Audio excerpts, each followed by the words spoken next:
This production has been made possible by a generous funding from the Nasser Al-Said Charitable Foundation.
كان طبيباً من أشهر الأطباء. The Parisian gastroenterologist of fame and the passionate Egyptologist Dr. Maurice Bucaille enjoyed the merit of combining his scholarly knowledge of the biblical and Quranic texts with his ancient Egypt background to embark on a new journey that crowned his quest for harmonies of the Holy Writs with modern science.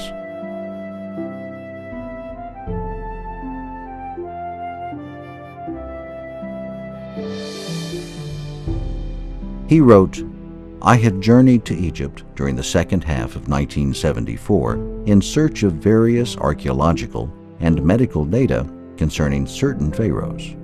In particular, I was after documents pertaining to the Exodus. My intention was to examine certain passages in the Bible and the Quran under the light of recent information provided by Egyptian archaeology. During my first visit to the royal mummy's room, I wondered whether or not my plans for this research would lead to conclusive findings, and whether I would be able to effectively justify the confidence the Egyptian authorities had placed in my project.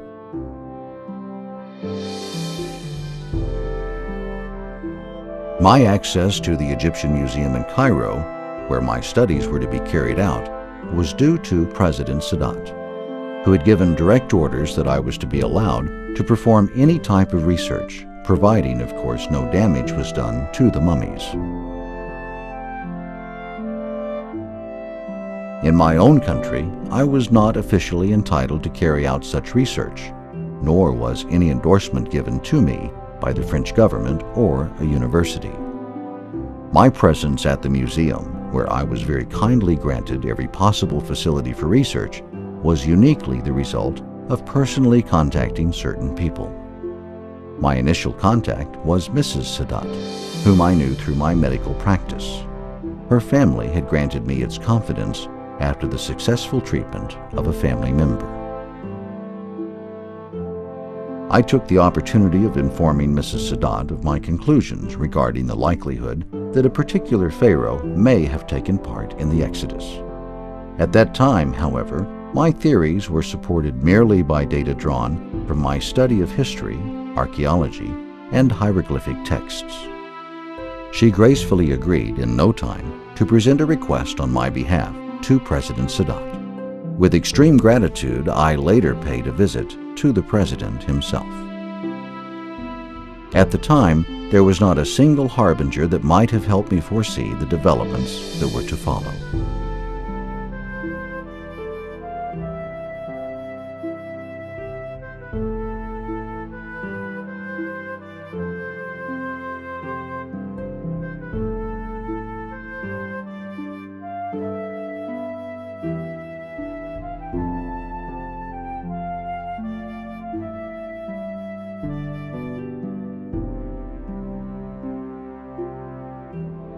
At first, I was, of course, fascinated by the outward appearance of both pharaohs when I entered the mummies room of the Egyptian Museum in Cairo in 1974.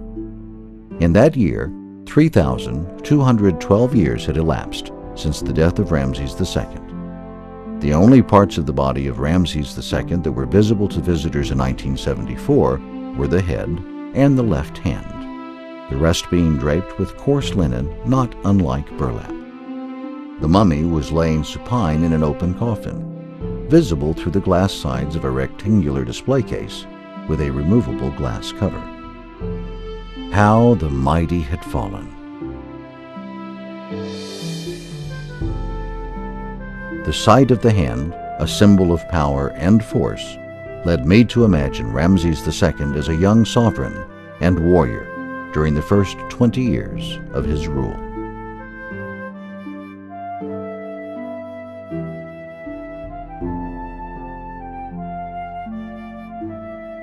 The purpose of my own project was to examine the possibilities of making new discoveries and to extend the research to branches of medicine that had not yet been included. The research was to focus on the remains of two pharaohs. Mernptah, research in the field of forensic medicine, was to prove of great value in determining the cause of his death, and Ramses II, thought by many biblical scholars to have been the pharaoh of the Exodus.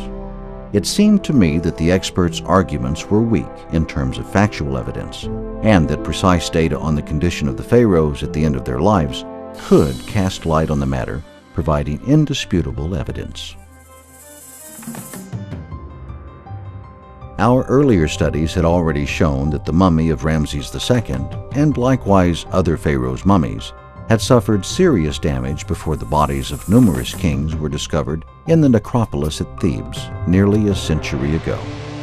In the case of Ramses II, the damage was twofold. First, structural, the extent of which had already been determined by X-rays, and secondly, biological, the causes of which had already been discovered as well. I discussed these problems several times during my talks with President Sadat and those around him. On January 23, 1976, President Sadat announced his decision to entrust the mummy of Ramses II to France. He asked me personally to announce the measures that needed to be taken to rescue the other deteriorating mummies after Ramses' stay in Paris.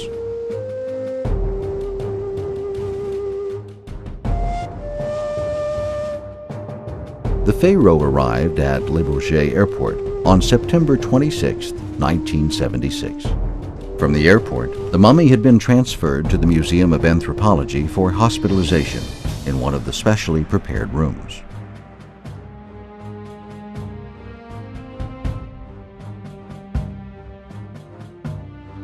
On June 29, 1977, Paris Match reported that the truck containing the packing case and its occupant was ordered to pass by one of his two Luxor obelisks at Place de la Concorde, so that the ancient monarch's soul could contemplate his glory inscribed on the stone in dithyrambic terms.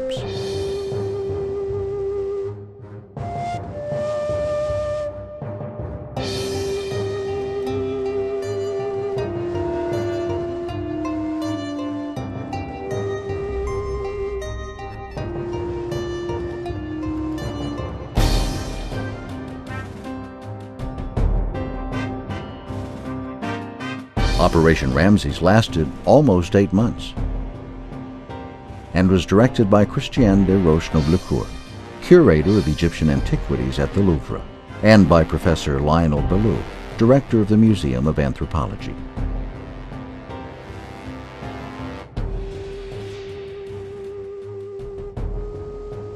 Eventually, the genuine French passion about Egyptology, as dubbed by a French newspaper, had inevitably sparked a clash of interest among the doctors and the curators. The first casualty was Bukai, who had been totally denied the honor of participating in the rescue of Ramses' mummy. Only after the conclusions of his team's research were made public in 3 lectures given upon invitation from the Department of Egyptian Antiquities at the Louvre in autumn 1975, and the other 2 at the Institute of Human Paleontology in May 1976. By summer of 1976, Bukai's book, The Bible, the Quran, and Science, was already setting a stir in motion in some Parisian circles. And as Dr. Bukai had been deprived the honor of being at the reception of the mummy, he single-handedly initiated its treatment 2 years earlier.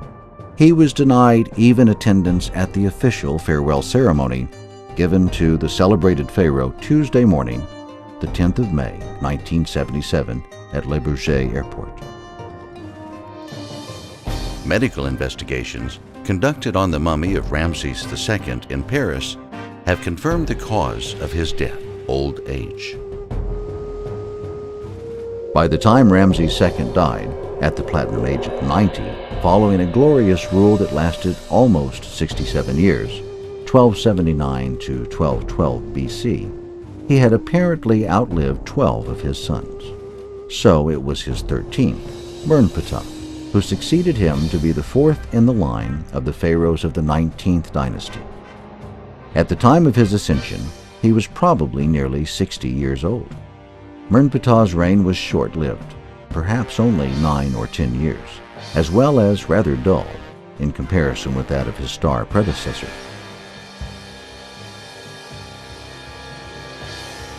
According to the Oxford History of Ancient Egypt, he ruled from 1213 until 1203 BC. Mernptah's tomb is marked KV 8 at the Valley of the Kings on the Nile's west bank, opposite of today's Luxor, ancient Thebes. When his mummy was not found in his tomb by 19th century archaeologists, they concluded that his body had drowned and lost forever in the water walls of the Red Sea while pursuing the fleeing Israelites according to the Old Testament's Exodus.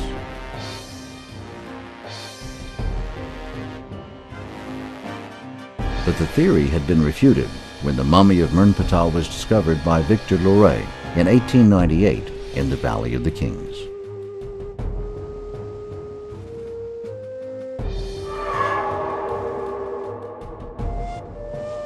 The study of both the Quranic and biblical narrations is specifically interesting here, mainly because the 2 narrations share a lot in common. There are certainly divergences, but the biblical narration has a considerable historical value. It does help to identify the pharaoh, or rather, the 2 pharaohs in question. This hypothesis, which starts with the Bible, is complemented by the information contained in the Quran. Modern data are added to these 2 scriptural sources. Bukai singles out one major discrepancy in the narration of both texts regarding the fate of the pharaoh's body. The writer of Exodus tells us that after the Israelites crossed the sea without wetting their feet, the Egyptians pursued and went in after them to the midst of the sea, even all Pharaoh's horses, his chariots, and his horsemen. Exodus 23. And the waters returned and covered the chariots and the horsemen and all the host of Pharaoh that came into the sea after them. There remained not so much as one of them. But the children of Israel walked upon dry land in the midst of the sea, and the waters were a wall unto them on their right hand and on their left. Exodus 28 through 29. So the Israelites escaped, and the Pharaoh perished. But his body was rescued and found, a very important detail not mentioned in the biblical narration. We read in the Quran, chapter 10, verses 90 to 92. Thus we caused the children of Israel to pass in safety through the divided sea. Then Pharaoh and his host followed them, in ruthless injustice and aggression, until, when the drowning waters overwhelmed him, he said, I believe that there is no God but the one in whom the children of Israel have believed. And I am now of those who are Muslims, in willing submission to God alone.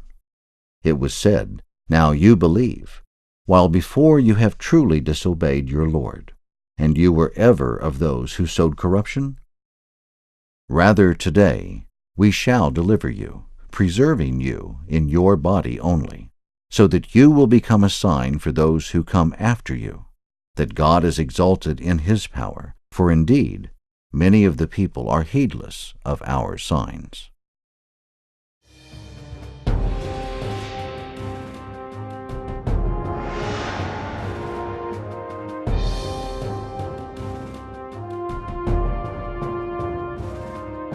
As a young man, Moses, after slaying an Egyptian, fled from the face of Pharaoh and dwelt in the land of Midian.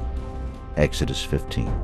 Bukai points out an important detail mentioned in Exodus 23. And it came to pass in process of time that the king of Egypt died. Exodus identifies that king being the one who ordered the Hebrews, by forced labor, to build new cities. And they built for Pharaoh treasure cities of Pithom and Ramses. Exodus 11. During 1292 through 1290 BC, Ramses built the city of Pur-Ramses, House of Ramses, to serve as his northern capital. The city rested on the banks of the farthest tributary of the river Nile to the east of Egypt before desertification landfilled it. It is generally conceived that the House of Ramses city had been the birthplace of Prophet Moses. The remnants of the city, renamed Kantir, are located 55 kilometers to the east of the modern city of Zagazig. Bukai concludes that Exodus, with the returning 80-year-old Moses, could only have taken place during the reign of Ramses' successor. So, one Pharaoh died during Moses' stay at Midian, while the other perished pursuing the fleeing Israelites. Not a single Pharaoh for Moses then, but two: Ramses II, Pharaoh of the oppression, and Mernptah, Pharaoh of the Exodus. Having published the results of his examination of the mummies of both pharaohs, freely conducted in the Cairo Museum during 1974 and 1975, Dr. Bukai had headed on the afternoon of February 17, 1976, to the French National Academy of Medicine to present a paper entitled Application of Medical Methods to the Examination of Pharaonic Mummies, in which he introduced the conclusions reached by his Egyptian Franco team. In his book of 1987, Mummies of the Pharaohs, Modern Medical Investigations, Bukai dissects in detail these conclusions.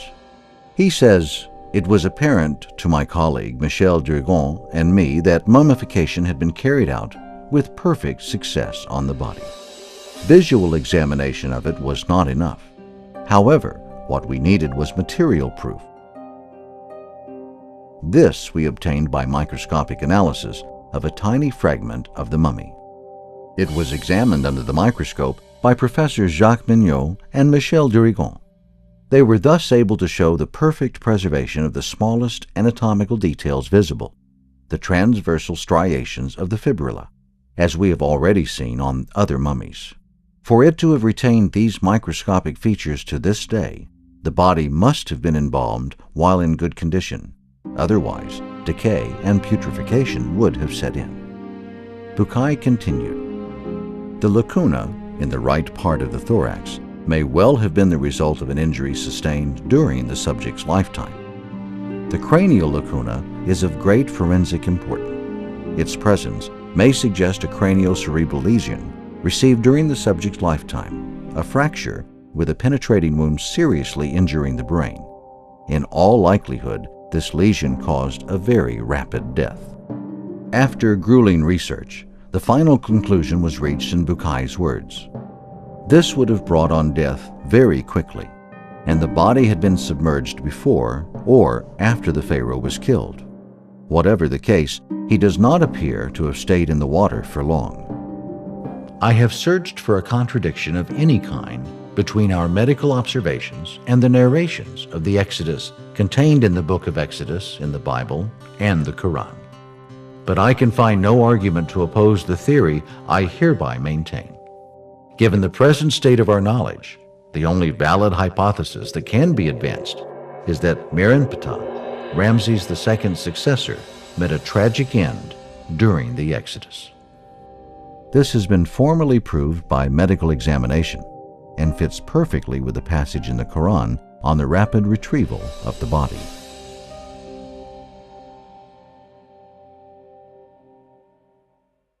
Rather today, we shall deliver you, preserving you in your body only, so that you will become a sign for those who come after you, that God is exalted in his power, for indeed, many of the people are heedless of our signs.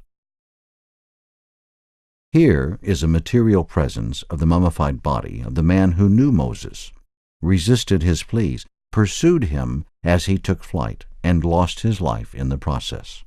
His earthly remains were saved by the will of God from destruction to become a sign to posterity, as it is written in the Quran. Bukai wraps up his argument with a piece of advice for those who seek, in modern data, a proof of the veracity of the Holy Scriptures. He asserts, they will find a magnificent illustration of the verses of the Quran when they see the retrieved body of the Exodus Pharaoh by simply visiting the Royal Mummies Room in the Egyptian Museum in Cairo.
This production has been made possible by a generous funding from the Nasser Al-Said Charitable Foundation.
كان طبيبا من أشهر الأطباء.